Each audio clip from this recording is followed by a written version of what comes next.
A very warm welcome to you. Many thanks for joining us on this week's edition of the program. This is your one-stop shop for all the latest happening in the world of business. I am Susan Obiako and you are warmly welcome. On our lineup this week, we put a pause to our special report series on motor insurance to pay a tribute to the boardroom guru, Mr. Justice OLABODE Emmanuel, Chairman Hogg Robinson Nigeria Limited, Sterling Assurance, and NLPC PFA, amongst other blue chip companies he pioneered. He was laid to rest on Friday in Lagos. In honor of him this week, we go into our archive to bring you the exclusive interview he had with Faith in 2017, where they examined the Nigerian insurance industry from the perspective of an investor. Typical of a man who says it the way it is, it was an explosive session. Let's take a listen. Our authorities, the supervisory authorities, should have found a way to insist on putting a cap on the discount you can give. On this edition also, we bring you highlight from the very colorful 10th anniversary celebration of one of the fastest growing microfinance bank, DavoDani MFB. Aptly tagged a decade of transforming life, DavoDani Microfinance Bank, from its humble beginning in 2015, is standing strong with those before it and looking ahead to becoming a regional commercial bank. Let's check out its apps.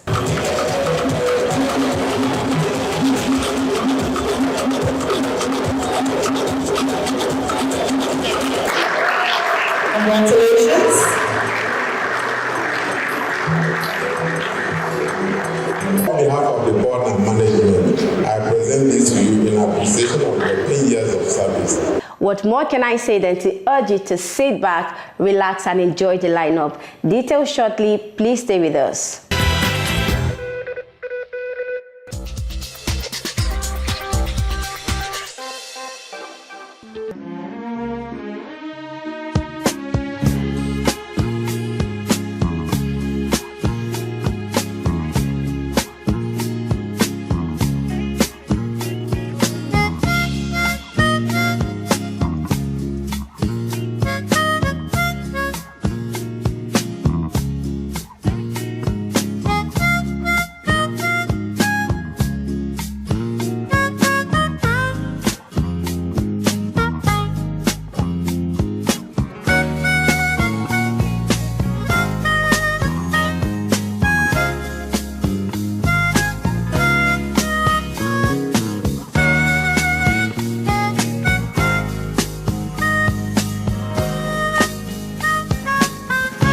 A very warm welcome to you. It's a pleasure to have you join us on this edition of Albon Finance and Wealth Report. As you know, your source for latest happening information, personality interview in the insurance services sector of the economy. Today on this edition, we are outside the insurance industry town hall. I'm sitting in a one-on-one exclusive interview with Mr. Bode Emmanuel, Chairman Hogg Robinson Nigeria Limited.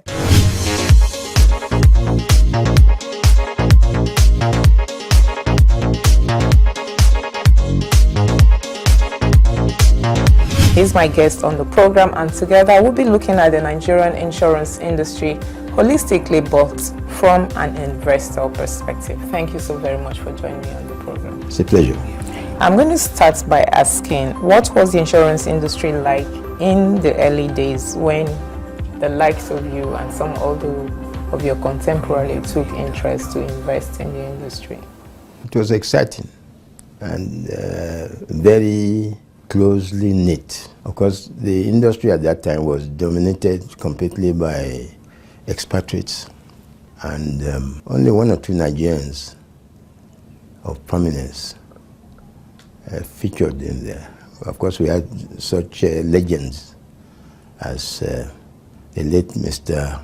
Talabi Adeba Braithwaite and the late Chief G. Akin George, and of course, we have our living legend, Chief Joe Iruku, and of course also Ogweni Bode Ogunlano. We had lost a few of others who also featured very largely in those days in the industry. We recently lost Yinkali Jadu. Before that, we had lost Femi Johnson. We had lost some other people who contributed a lot on the indigenous side. But largely at the time that we were involved, that we became involved, it was mainly an expatriate-dominated industry. And it was very friendly and very gentlemanly. I'm sorry that I'm using only the masculine gender, but there was, I couldn't recall any significant input from the female. Yeah, because then insurance was seen as a male-dominated business. There are one or two who were trying at that time, but it was very, very much dominated by men. And we behaved correctly. As investors, we could see profitability. In fact, it was profitable. It was profitable. We always looked forward to and always earned good dividends, good returns. It's a far cry from what we have now. Okay, so what would you say is responsible for what we have today in the market? Because as you said, in the early days, the business was quite profitable, despite the fact that not too many people were even involved in getting insurance at that time. What we have today is largely influenced by the economy, the state of the economy. We have seen downturns in the Nigerian economy in the past. Because I can remember the time of the First Republic, when things were so bad, musicians were singing about the fact that there's so much shortage of money, and everybody was crying because there was nothing that you could buy with whatever you had. And but we got out of it, and I believe we will get out of what we have now. In fact, things are improving now from what we have been reading in the media. But the point is that as of now, the insurance industry is in what I call one of the worst crossroads. First, there is so much unhealthy competition, rate cutting, lack of professionalism. What would you say is responsible? This rate cutting, unhealthy competition, lack of professionalism, as you put it, it's part of the things that is drawing the insurance industry back in recent time. Now, I want to ask before the follow-up question, were these malpractices, were they present in the early days of the insurance business? No. At least if they were, they're very insignificant, because it wouldn't go past what I call the nearest lamppost before it's found out. No. You couldn't have malpractices, because even the insured was sufficiently knowledgeable to know if you are trying to do something or play fast. The trouble now is that there is so much enthusiasm in writing business at all costs. You take motor, for instance. Even if you write a business on the basis of 10% of the value of a vehicle, the rest is left to you whether you allow discount. Some people may allow maybe 10% discount, but others may go as far as even allowing 90% discount, so that the premium that you have written can never suffice to meet even the slightest bang on a vehicle. That is a definite loss, to the company. And this is so much. Unfortunately, I believe our authorities, the supervisory authorities, should have found a way to insist on putting a cap on the discount you can give. Okay, do you think that is actually necessary? Because I asked, because you are the one When I mean you, the insurance company or the management of those companies, they are the ones writing the business. They are the ones giving those outrageous discounts to their clients. Now, you are the one doing your business. You know the limit or the level where it's profitable for you as a business person. Are you saying, going by what you just said, that you need a supervisor or a regulator to tell you, don't go beyond this discount limit? Is that necessary? I think you need the regulator to at least set a standard. I mean, it's like in any industry. All right, you take an industry like the pharmaceutical industry. NAFDAC will insist on certain conditions that must be met by any particular product. If you are going to produce a product less than that, you will not get the NAFDAC certificate. But that's different from giving a discount. I'm coming. Yeah. You can always, because the supervisory body has enough, what should I say, inspectors and on the ground. Yes, people who from time to time can check, and they only need to go and do random checks on companies in regard to their policies and terms, and they'll find out if regulations are being breached. Motor is particularly sensitive because it constitutes 60% of the insurance business. If you fail to make a profit from motor, you are not really going to do very much, on the other lines, and therefore you are not likely to succeed overall. There should be some more stringent regulations regarding the premium ratings, particularly for motor.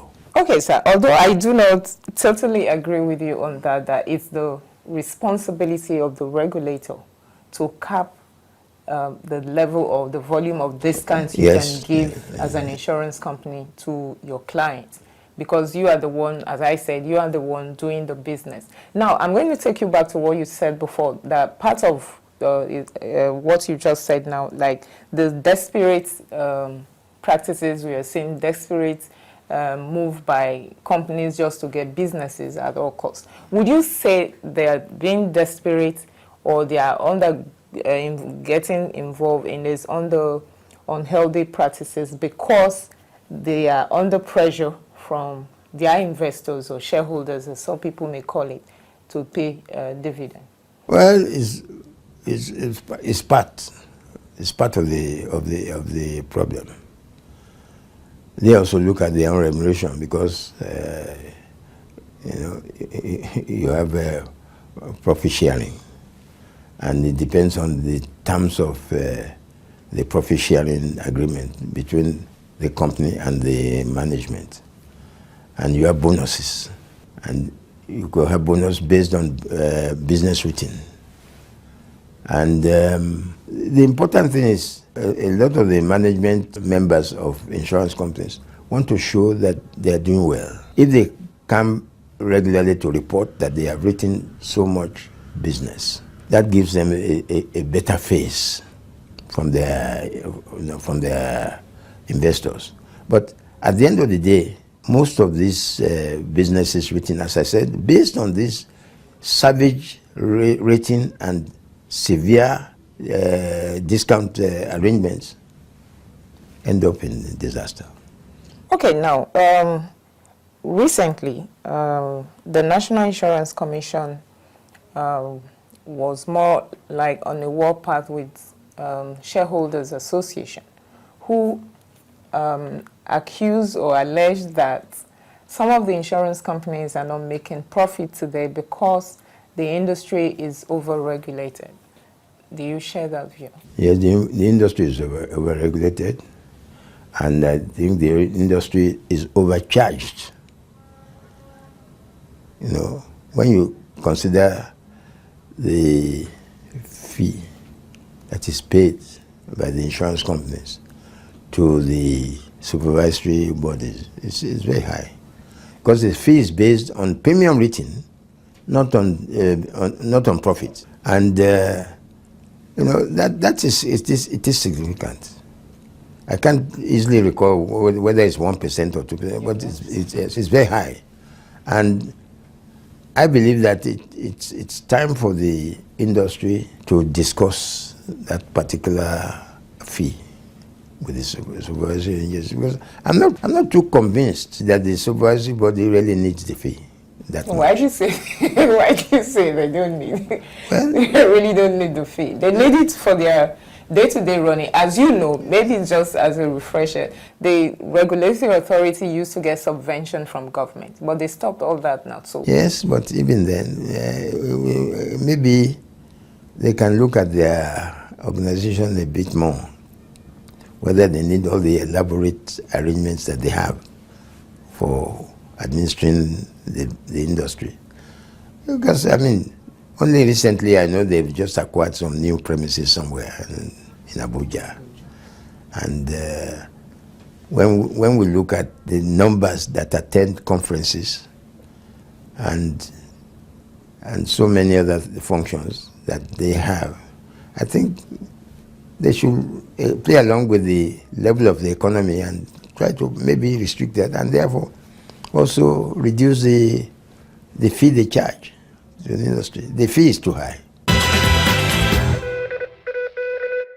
All right, welcome back. There is no doubt that the business community and the insurance industry in particular will miss the man J.O. Emmanuel. We pray that God Almighty grant him eternal rest.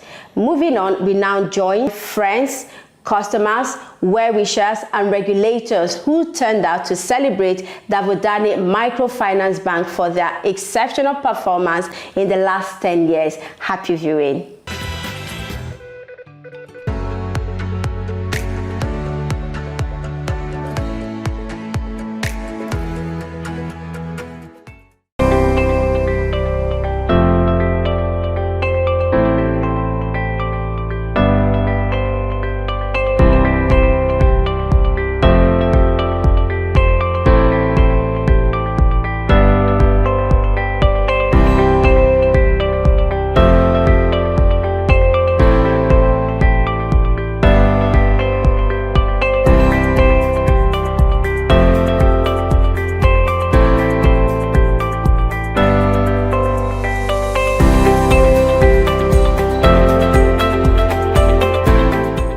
DavoDani Microfinance Bank, from its humble beginning in 2014 with a modest operating minimum capital of 20 million naira, has transformed into one of the fastest growing microfinance banks with operating capital and shareholders fund in excess of 14 billion naira. It was therefore expected as board, management and staffs of the bank rolled out the drums to mark the 10th anniversary of the bank in a very colorful ceremony at the Marriott Bonvoy Hotel, Ikeja. The event was well attended by stakeholders and dignitaries from other sectors of the economy. Welcoming guests to the event, the managing director of the bank, Mr. John Ologe, implored all stakeholders to look into the future with excitement and determination. We have built a trusted brand, formed lasting relationships with our customers, vendors, stakeholders, and established a reputation for innovation and quality. But we shall not rest on our achievements. As we celebrate the past 10 years, let us also look to the future with excitement and determination. The next 10 decades is ripe with opportunities. We must therefore continue to innovate, embrace change, and stay ahead of our competitors in the sector. It is essential that we nurture our people and talent, invest in our people, and remain adaptable in this evolving sector. I encourage all of us to dream big, think boldly, and be courageous. Let us strive to push the boundaries of what is possible. Also joining his voice to welcome guests, the chairman of DDMFB, Prince Austin Enejemo Isiri, said that DDMFB have been empowering micro, small, and medium enterprises to thrive. With a commitment to excellence, sound corporate governance, and unwavering focus on customer service, DDMFB began to see a transformative results, which is what you're seeing today. From the initial beneficial shareholder fund of 5.4 million of the acquired unit MMB, we now stand strong with a balance sheet size of about 10 billion naira. And the shareholder fund that is exceeding 3 billion from that negative position. I think the Lord Almighty is good. We've been doing this in empowering individuals and businesses to thrive through offering of financial solutions to many micro, small, medium enterprises, MSMEs, as well as the trust and confidence from all stakeholders. As we reflect on the journey, we can take pride in the fact that DDMFB now boasts of 11 branches from each one branch status. So spread across Lagos State. And close to 200 people are collecting money to feed the family. So 200 times 3, how many will that be? One family entitled to 3 people. You see what DavoDani is doing. I think the federal government needs to come and recognize us. It's helping to reduce the unemployment. Microfinance banks in Nigeria faced with a lot of challenges. So for DDMFB to have come this far can only be attributed to hard work and team spirit. Delivering the theme of the 10th anniversary lecture, A Decade of Transforming Lives, the keynote speaker, Mr. Patrick Akpala, a retired director of the Central Bank of Nigeria, encouraged the bank to continue to deploy technology to render financial services to the unbanked. And encourage you to continue leveraging technology to extend financial services to underserved market segments. However, financial sector regulators, especially the CBN, caution that OFIs should not be the weak link in the associated risks of cybercrime, money laundering, and proliferation financing. To mitigate these risks, MFBs must acquire resilient cyber security infrastructure to protect their data and customers' funds. Concluding remarks. Distinguished ladies and gentlemen, while I acknowledge the remarkable efforts and results of the board and management of DDMFB in growing the institution to an enviable position, I implore you not to rest on your oars as competition is fierce, especially with the disruptive fintech that has seen small MFBs taking over the market share of hitherto big players. With the keynote off the way, it was time for goodwill messages led by Olorogun Ortega Emeho, OON, Olorogun Moses Tiger, Mr. Bonaventure, COO, Development Bank of Nigeria, and a host of others. All the sleepless night that comes with it, and we are here celebrating a bank that started at 20 million, now it's over 1 billion, and is heading to where CBN is taking it to. I think we should rise up and give us a round of applause.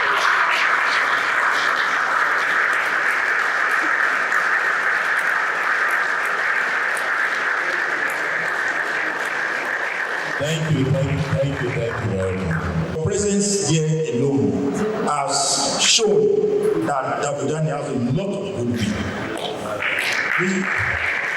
At the Development Bank of Nigeria, we onboarded DavoDani in the year 2018. And since that time till now, they are proving to us that we ought to be very, very proud of them. And we are very, very proud of them.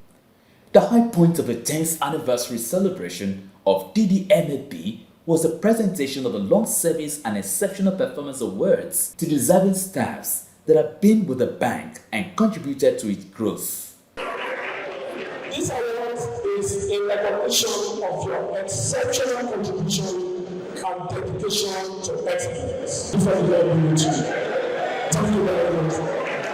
Thank you so much, and congratulations to you. So my job is very easy. To humbly give this award to the very honorable school in recognition of our exceptional contribution and dedication to excellence. Congratulations. On behalf of the board, management, and even your colleagues, we are happy to present this award to you for being there all these 10 years. Congratulations.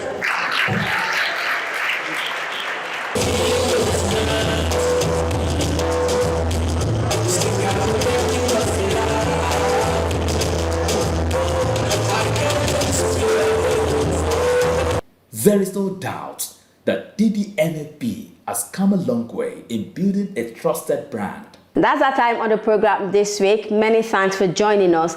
Join us again next week as we resume our special report series on cutting-edge motor insurance products in the Nigerian market. Feel free to connect with us on all our social media platforms. I am Susan Obiako. Until we come your way next time from the entire team, it's a goodbye.